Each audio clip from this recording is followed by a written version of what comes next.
You get that letter in the mail. It's from the IRS. You disagree with what it says. They, of course, disagree with your disagreement. It feels like you've hit a brick wall. So what happens? What happens when you, and let's be honest, the most powerful collection agency in the country, just can't see eye to eye? I mean, really? What is the final step when you're at a complete and total impasse? Where do you go when you are absolutely convinced the law is on your side, but the agency in charge of the nation's money says, nope, you're wrong? Well, it turns out there's a special court just for that. This isn't your typical courtroom drama. Welcome to the United States Tax Court. This is the ultimate arena, the final showdown for tax disputes.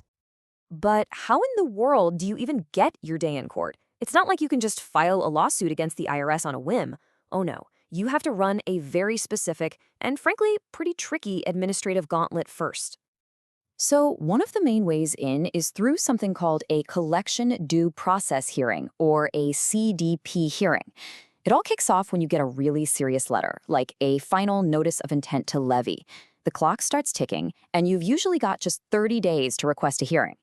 Now, while you're waiting, the IRS actually encourages you to keep trying to work things out. If that fails, your case gets bumped up to their independent Office of Appeals, and only after they make a final call do you finally get your golden ticket to petition the tax court.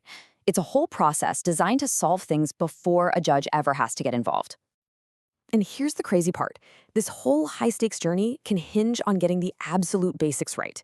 Your request for that hearing has to be in writing.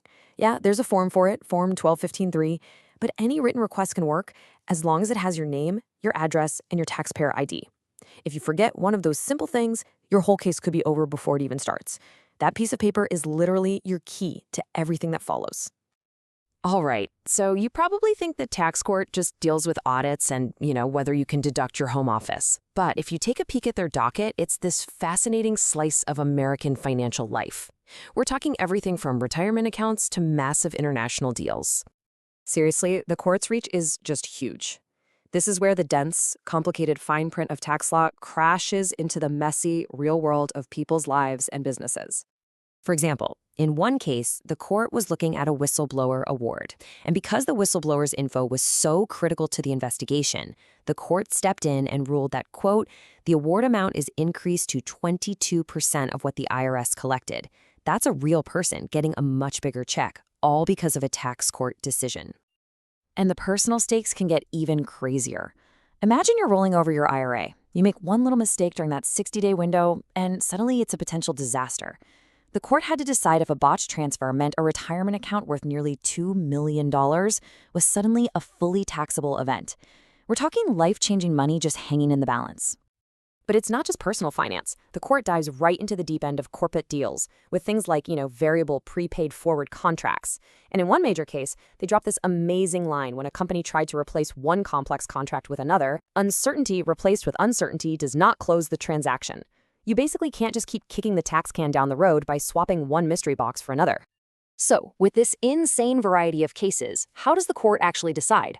Well, it all boils down to a few core principles that are absolutely key to understanding how it works and where its power comes from. First up, and this is the big one, is jurisdiction. See, the tax court is a court of limited jurisdiction. That's a fancy way of saying it can only hear the specific types of cases that Congress has given it permission to hear. It can't just take on any old tax complaint. Its power is very, very clearly defined by law. Next, you've got the standard of review. This is basically the lens the judge uses to look at the case.